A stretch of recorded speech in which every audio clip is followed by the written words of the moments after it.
Natatakot ngayon ang mag-asawang Raymart Santiago at Claudine Barreto para sa kaligtasan ng kanilang pamilya.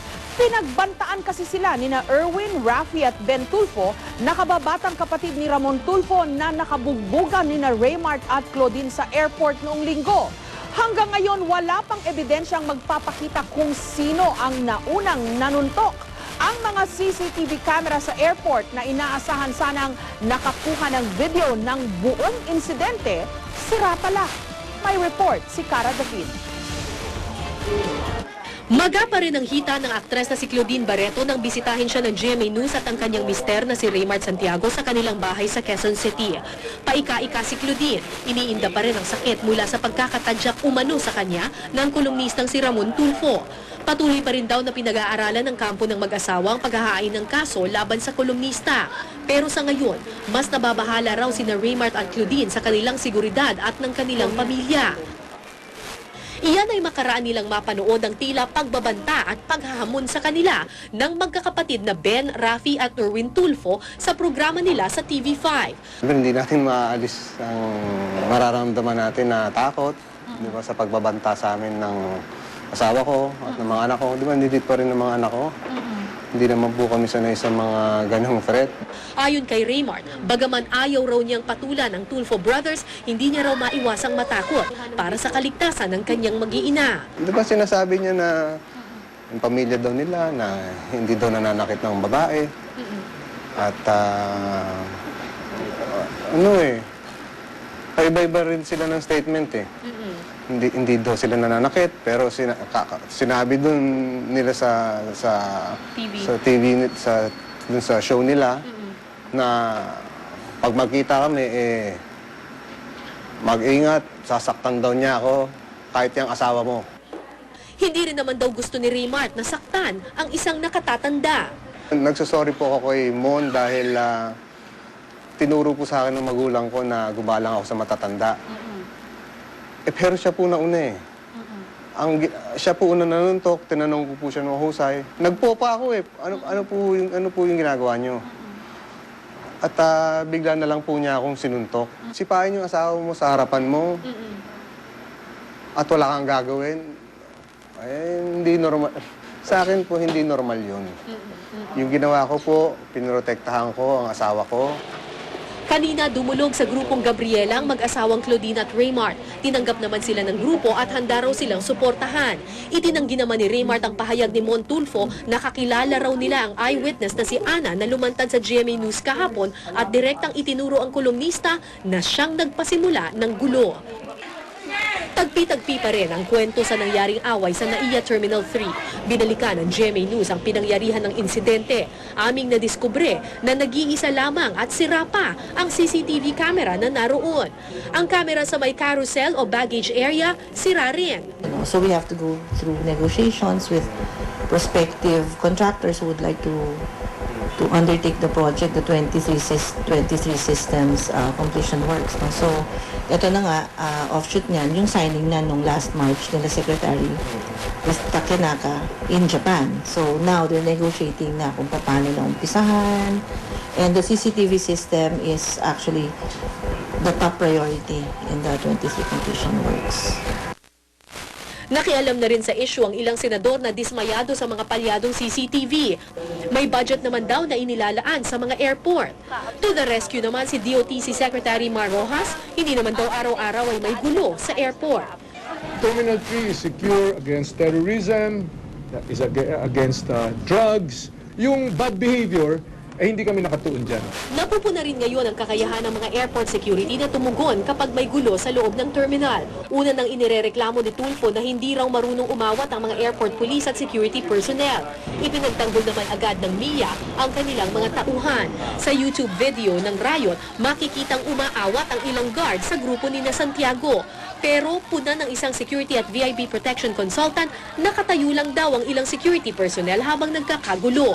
Dapat ang ginawa nila is pinotektahan nila si Tulfo para nailayo or ikinordon nila. Ang dami nila doon sa video, makikita mo there are at least 5 uniform security personnel na pwedeng lalaki naman ang katawan nila. Posible rin daw na naiwasan ng gulo kung nakialam na ang security noong nagagalit palang di umano si Claudine sa ground attendant. Ang PNP naman naniniwala ring may kapabayaan sa panig ng airport security. Cara David, GMA News. Posibleng maparusahan ng MTRCB o ng Movie and Television Review and Classification Board ang mga nakababatang kapatid ni Mon Tulfo. Yan ay matapos ang pambabanta at maanghang nilang pahayag sa kanilang TV program.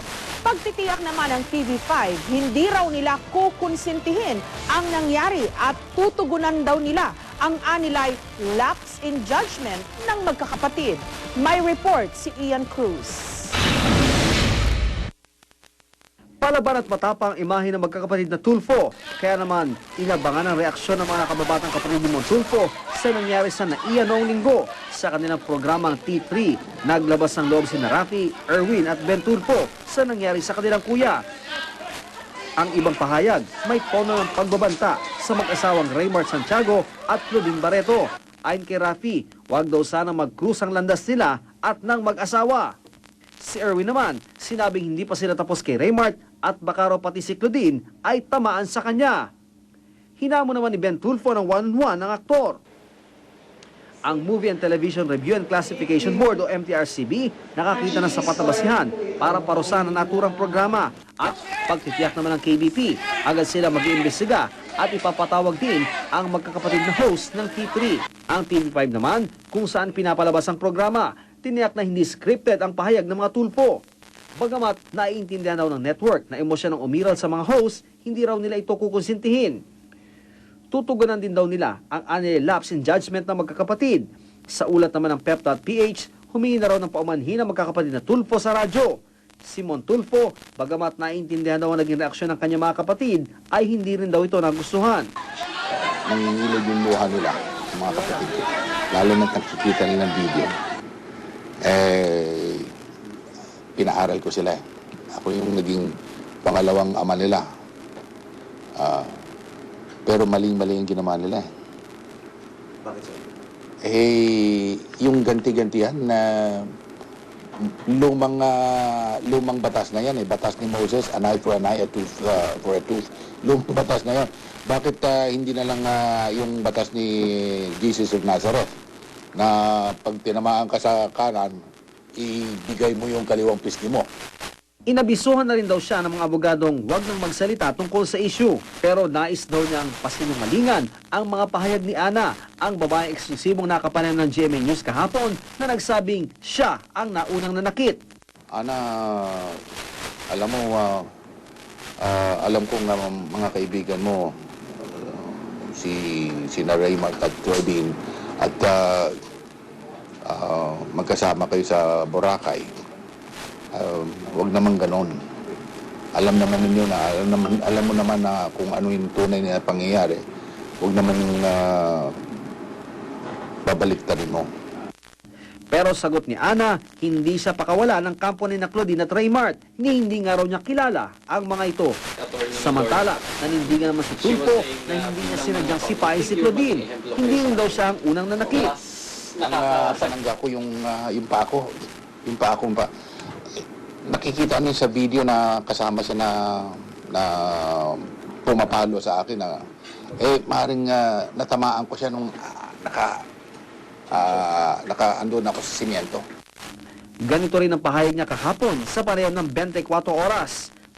Dinedenay mo yon. Hindi mo sinipa. I vehemently deny. Taliwas sa unang pahayag niya noong linggo. Tinadyakan ko, yan na, natadyakan ko siya. Bakit po? Napag sinutok ako Nagsampa ng mga reklamo si Tulfo laban sa mag-asawang Raymart at Claudine at ilang kasama nila kahapon. Ian Cruz, GMA News.